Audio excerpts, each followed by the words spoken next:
Hello everyone, I'm Monica Chahar and I welcome you all to the channel Study with Pooja Mittal।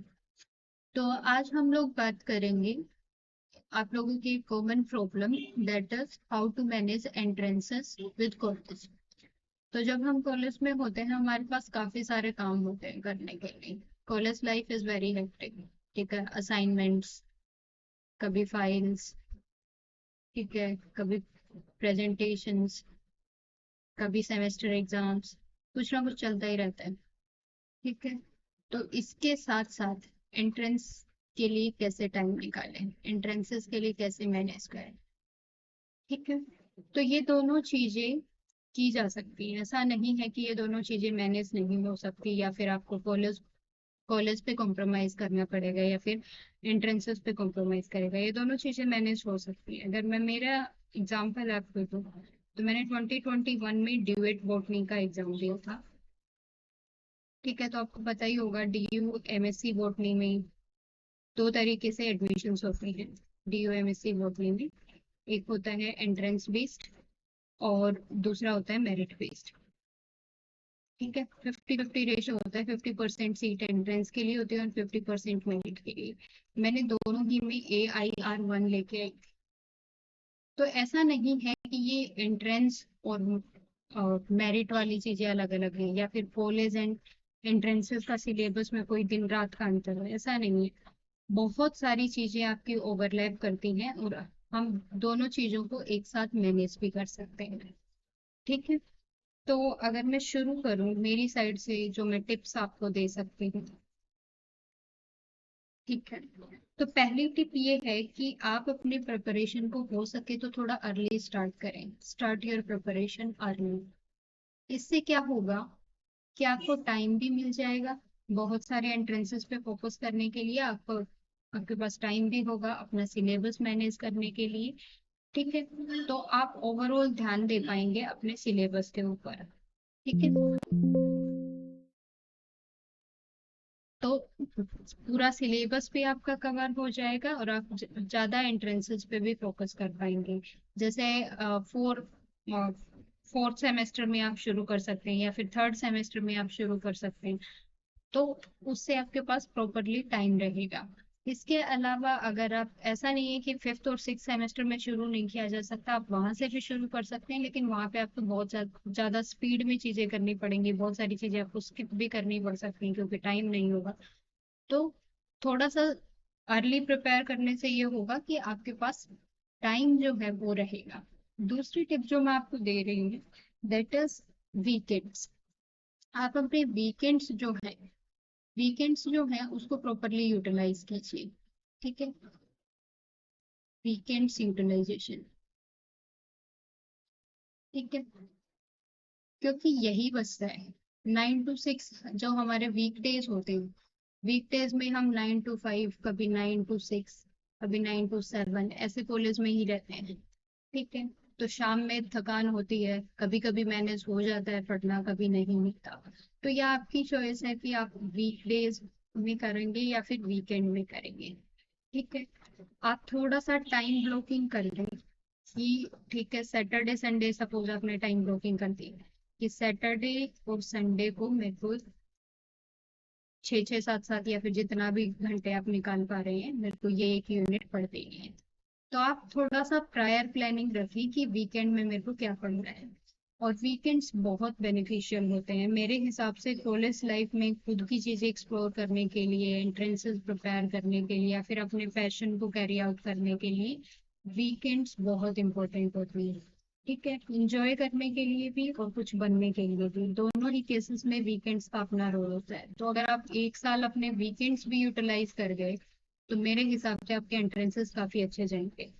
ठीक है, तो weekends को आप properly utilise करें so that आपका entrances अच्छे से हो जाए। एक थोड़ी सी आप प्रायर प्लानिंग रख लें।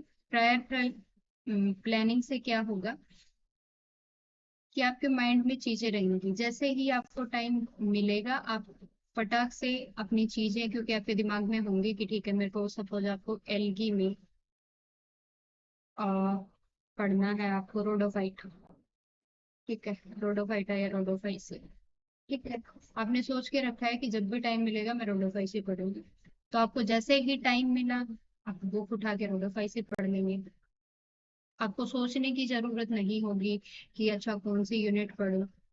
शुरुआत में चीजें बहुत बड़ी लगती हैं कि इतना सारा एंट्रेंस है, इतनी सारी यूनिट है, कहाँ से शुरू करूं। तो उसको छोटे छोटे पार्ट में डिवाइड करके उसको यूनिट वाइज पे ला के कि ठीक है सबसे पहले मैं मोलिकुलर बायोलॉजी करूंगा या करूंगी। ठीक है, मोलिकुलर बायोलॉजी में इस टॉपिक से शुरुआत करते हैं, ये क्वेश्चन प्रैक्टिस करते हैं। तो थोड़ी सी प्लानिंग अगर रखोगे तो जैसे ही आपके पास फ्री टाइम होगा या फिर इंक्यूबेशन टाइम होगा उसमें आप चीजें कर पाएंगे। ठीक है। तीसरी टिप है कि जो अनएक्सपेक्टेड हॉलीडेज होती है उनको ऑफर के तरीके से यूज करो। ठीक है, अनएक्सपेक्टेड हॉलीडेज जैसे कि अभी महाशिवरात्रि है, दिल्ली में फ्लड्स चल रही है, कॉलेज की छुट्टियां हैं, तो इस ऐसे टाइम में आप पढ़ सकते हो। या फिर कभी 15 अगस्त है, 26 जनवरी है, कॉलेज में काफी सारी गवर्नमेंट वेकेशंस होती हैं, उनका हम यूटिलाइज कर सकते हैं एज ऑफर्स। यानी कि उसमें आप अपना ठीक है, आपको पहले से पता होगा कि ठीक है ये इस दिन छुट्टी रहने वाली है तो इस दिन इस यूनिट का ये टॉपिक कवर करूंगी मैं। ठीक है, तो जो भी जहाँ पे भी टाइम मिलेगा वो टाइम मिल ही जाएगा। ऐसा नहीं होता कि मिलेगा नहीं, बिल्कुल हमें लगता है, मुझे भी ऐसे ही लगता था पता नहीं कैसे मैनेज होगा, बट कहीं ना कहीं से जैसे ही टाइम मिले आपको उसको यूटिलाइज कर ले पढ़ने के लिए, other than wasting that time, तो हो जाएगा आराम से। ठीक है। उसके बाद नेक्स्ट टिप है कि जैसे ही आपका 30-40% सिलेबस अगर आप कर लें, 30-40% सिलेबस अगर आपका कवर हो गया है, उसके बाद आप रिवीजन को टाइम दें। ठीक है, रिवीजन इसके लिए आप चाहे वीकडेज में 15 से 20 मिनट हर रोज दें, पर डे। ठीक है, 15 to 20 मिनट्स पर डे दें, या फिर आप वीकेंड पे 2 से 3 घंटे दे दें एक दिन। ठीक है, जैसे भी आपको सही लगे आप रिवीजन के लिए टाइम दे सकते हैं जब आपका 30-40% सिलेबस हो जाए। ठीक है, स्पीड तभी काम आती है जब एक्यूरेसी हो। ठीक है, आप स्पीड में भागते जा रहे हैं लेकिन पीछे का भूलते जा रहे हैं, ऐसे भी कोई फायदा नहीं होगा। ठीक है, तो एक्यूरेसी के साथ बढ़ना, आपकी स्पीड मेरे हिसाब से इतनी होनी चाहिए कि आपका जो सिलेबस है वो 15 से 20 दिन पहले खत्म हो जाए पेपर से। ठीक है, पेपर से 15 से 20 दिन पहले अगर सिलेबस हो जाएगा तो इतने दिन में आप रिवीजन कर सकते हैं। और साथ ही साथ अगर आप, ये मैं फाइनल रिवीजन की बात कर रही हूँ। ठीक है, जो आपका हर वीक में आप 3 से 4 घंटे दे रहे हैं एक दिन, या फिर 15 से 20 मिनट आप पर डे दे रहे हैं, या फिर उससे भी ज्यादा अगर आपका सिलेबस ज्यादा हो गया, वो तो आपको देने ही है। फाइनल रिवीजन के लिए 15 से 20 दिन बहुत होंगे। ठीक है, और स्पीड जो रखनी है आपको, स्टडी रखनी है, ना बहुत तेज ना बहुत स्लो। ठीक है, ऐसा भी नहीं करना कि ठीक है 6 महीने पहले सिलेबस पूरा हो गया, 4 महीने पहले सिलेबस पूरा हो गया। आपको इतनी स्पीड रखनी है कि आपके 15-20 दिन पहले चीजें हो जाएं, 15-20 दिन आपके लिए फाइनल रिवीजन के लिए बच जाए।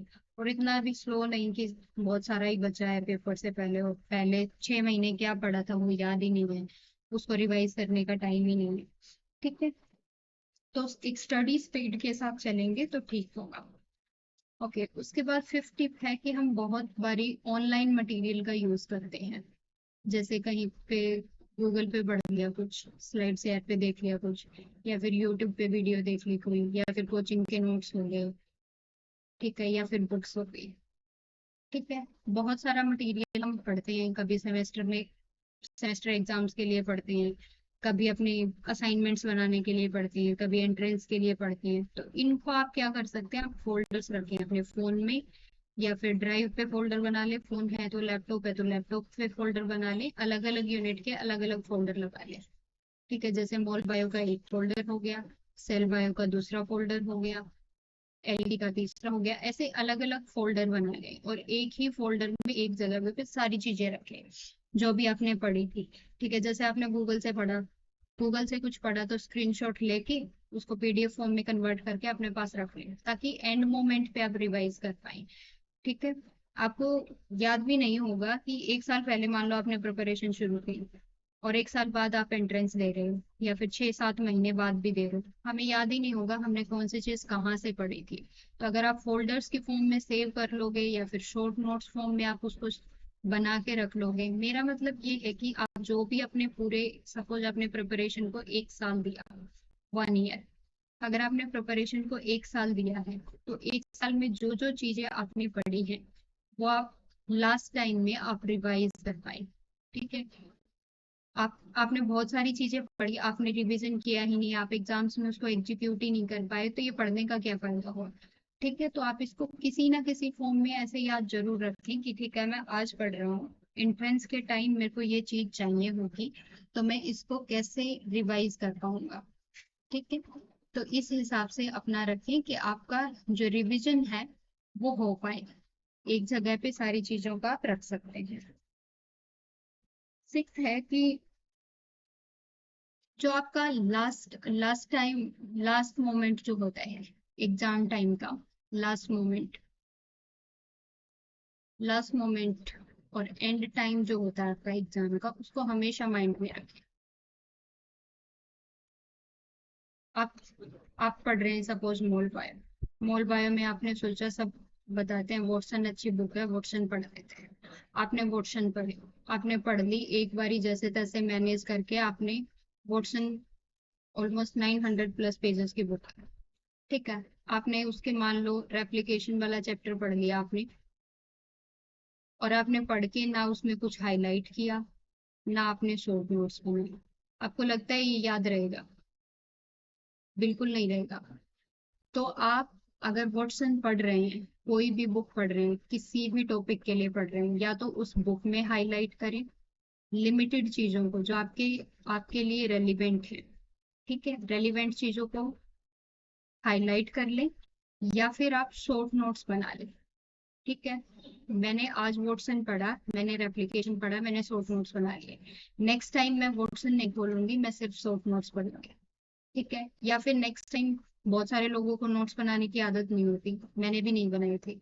ठीक है, तो मैं क्या करती थी, हाईलाइट कर लेती थी अपनी बुक में, दूसरी बारी वॉटसन खोलूंगी तो सिर्फ रेप्लिकेशन में हाईलाइटेड पोर्शन को पढ़ूंगी, बाकी पोर्शन मेरे लिए काम का नहीं है। ठीक है, तो इससे क्या होंगी, चीजें स्पीड अप हो जाएंगी, हम जल्दी रिवाइज कर पाएंगे।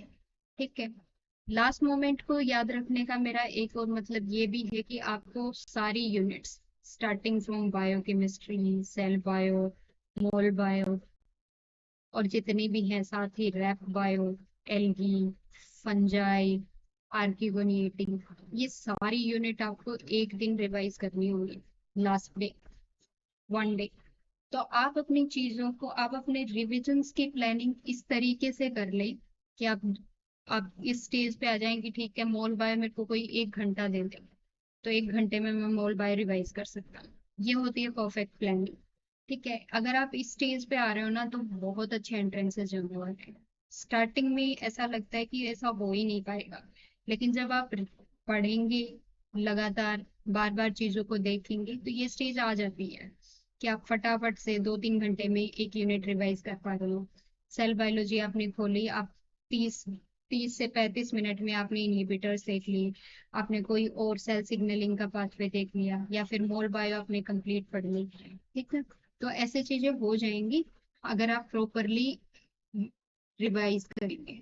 ठीक है, रिविजन्स का कोई नंबर नहीं होता, जितना टाइम है उतना आप कर सकते हैं। ठीक है, उसके अलावा एक और टिप है कि जो आपका इंक्यूबेशन टाइम होता है प्रैक्टिकल्स का, ठीक है, प्रैक्टिकल्स का जो हमारा इंक्यूबेशन टाइम होता है उसको भी हम यूटिलाइज कर सकते हैं, इंक्यूबेशन टाइम ऑफ प्रैक्टिकल। क्योंकि हम साइंस स्टूडेंट हैं तो हमारे पास हर रोज 3-4 घंटे की प्रैक्टिकल होती ही है, 3 to 4 आवर्स की प्रैक्टिकल हर रोज होती थी, एटलीस्ट डीयू में तो 4 आवर्स की प्रैक्टिकल हर रोज होती थी हर सब्जेक्ट के लिए। ठीक है, तो उसमें हमने कोई एक्सपेरिमेंट लगाया है मान लो और बीच में टाइम मिला है, तो आप उस टाइम को यूटिलाइज कर सकते हैं, ऐसे टाइम में प्रीवियस ईयर क्वेश्चन देख लो। ठीक है, या फिर कुछ पढ़ा हुआ कुछ रिवाइज कर लो, गप्पे मारने की बजाय।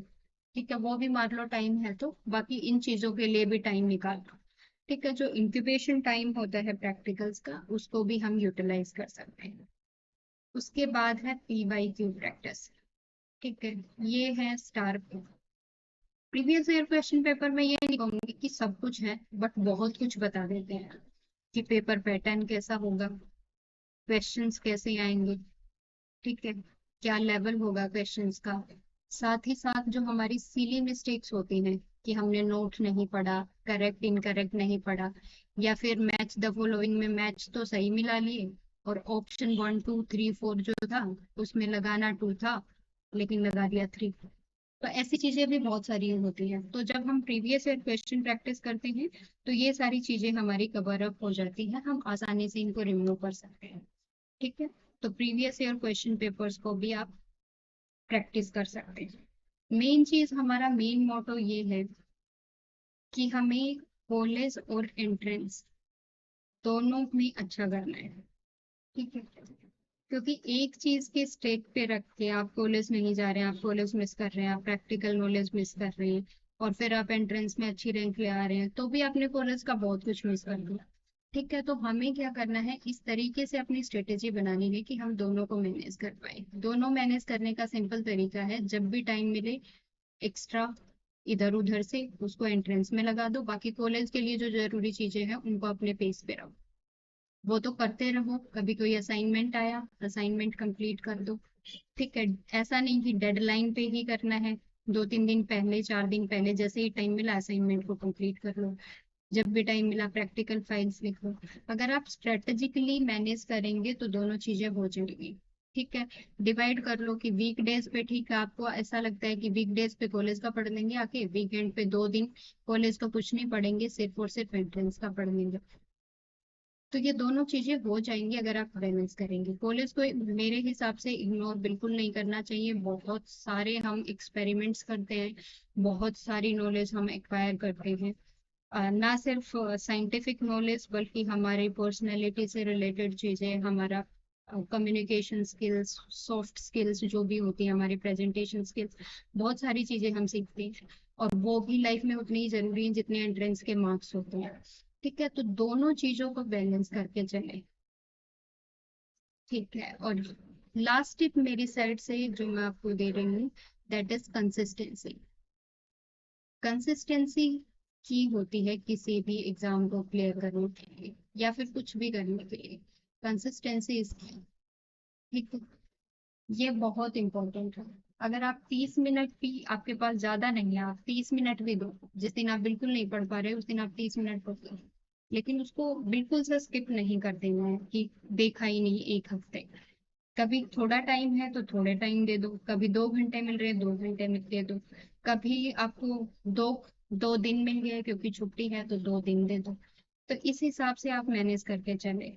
सर्टेनली ये जो प्रोसेस है ये कभी भी इवन नहीं होगा, क्योंकि ऐसा भी हो सकता है कि किसी वीकेंड आप बिल्कुल फ्री नहीं हो क्योंकि आपके एग्जाम्स है। तो वो चीजें आप ऊपर नीचे बैलेंस कर ले, लेकिन अपनी अपनी खुद के ऊपर सेल्फ कंट्रोल होना चाहिए और सेल्फ डिसिप्लिन होना चाहिए। खुद के लिए हमें ट्रू होना चाहिए कि ठीक है, जब मेरे को टाइम मिलेगा मैं ये चीजें कर लूंगा या कर लूंगी, तो सर्टेनली आपकी चीजें हो जाएंगी। तो ये सारे टिप्स मेरी तरफ से। I hope you enjoyed this process, और आपके एंट्रेंसेस के लिए all the best and thank you.